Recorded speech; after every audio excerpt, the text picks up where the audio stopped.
சிவபக்தர்கள் அனைவருக்கும் வணக்கம். மார்கழி மாத தொடக்கத்திலிருந்து இன்றைய நாள் வரைக்கும் ஒவ்வொரு நாளும் பெருமாளை பற்றி நிறைய தகவல்கள் பார்த்துட்டு இருக்கோம்.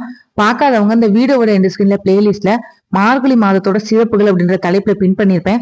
உங்களுக்கு எப்போ நேரம் இருக்கப்போ பாருங்க. இன்னைக்கு நம்ம பார்க்கக்கூடிய தலைப்பு திருப்பதியோட வரலாறு பற்றி தான் பார்க்க போறோம்.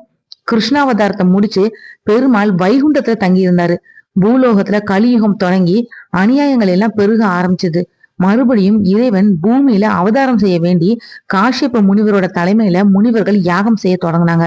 யாகத்தை பாக்குறதுக்காக வந்த நாரதர் யாகத்தோட பலனை யாருக்கு கொடுக்க போறீங்கன்னு முனிவர்களை பார்த்து கேட்டாரு. பலனை சாந்தமான மூர்த்திக்கு தருவது அப்படின்னு முடிவு செஞ்சாங்க.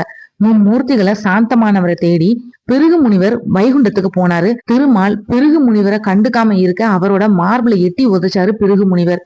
திருமால் கோபமே படாம உதைச்ச பாதத்தை தடவி கொடுத்தாரு. பொறுமையும் அமைதியும் நிறைந்த திருமாலுக்கு தான் யாக பலனை கொடுக்கணும்னு முனிவர்கள் முடிவெடுத்தாங்க. மார்புல உதைச்ச பிருகு முனிவரை தண்டிக்கும்படி லக்ஷ்மி தேவி திருமால் கிட்ட சொல்ல திருமால் அதை மறுத்துட்டாரு. லக்ஷ்மி தேவி கோபம் கொண்டு பார்க்கடல்ல இருந்து கிளம்பி பூலோகத்தை அடைஞ்சு தவத்திலையும் ஆழ்ந்தா.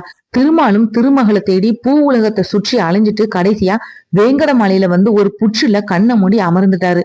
அவருக்கு பசிக்க ஆரம்பிச்சது. இத பற்றி நாரதர் தவத்துல இருந்த லக்ஷ்மி கிட்ட போய் சொன்னாரு.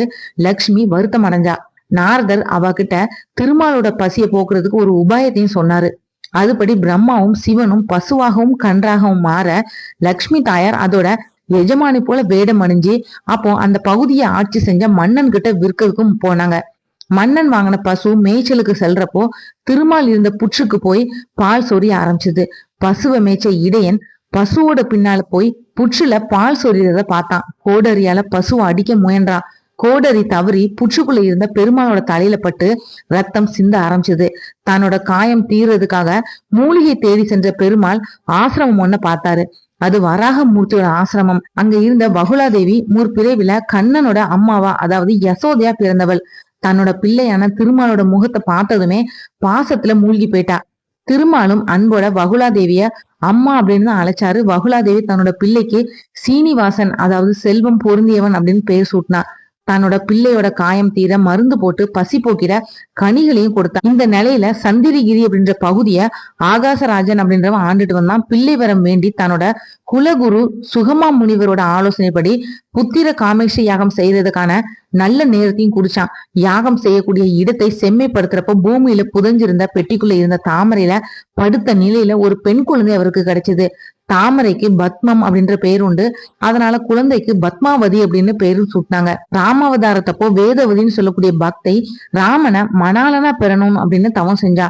ராமனும் அவகிட்ட பின்னால அவளை மனம் செஞ்சு கொள்றதா வாக்குறுதியும் கொடுத்தாரு. அதுபடியே வேதவதி பத்மாவதியா பிறந்துட்டா. பிறந்து ஆகாசராஜனோட மகளாவும் வளர்ந்துட்டு வந்தா.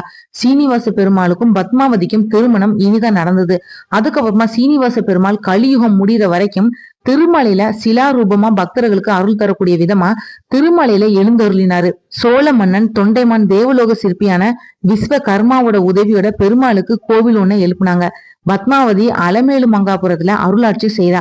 சீனிவாச பெருமாள் தினமும் திருச்சானூர் வந்து தங்கிட்டு தான் காலையில திருமலைக்கு திரும்பி விடுறதா ஐதீகமும் இருக்கு. இந்த வீடியோ உங்களுக்கு பிடிச்சிருந்தா மத்தவங்களுக்கு ஷேர் பண்ணி விடுங்க. நாளைக்கு இன்னொரு தலைப்புல நான் உங்களுக்கு சந்திக்கிறேன். நன்றி.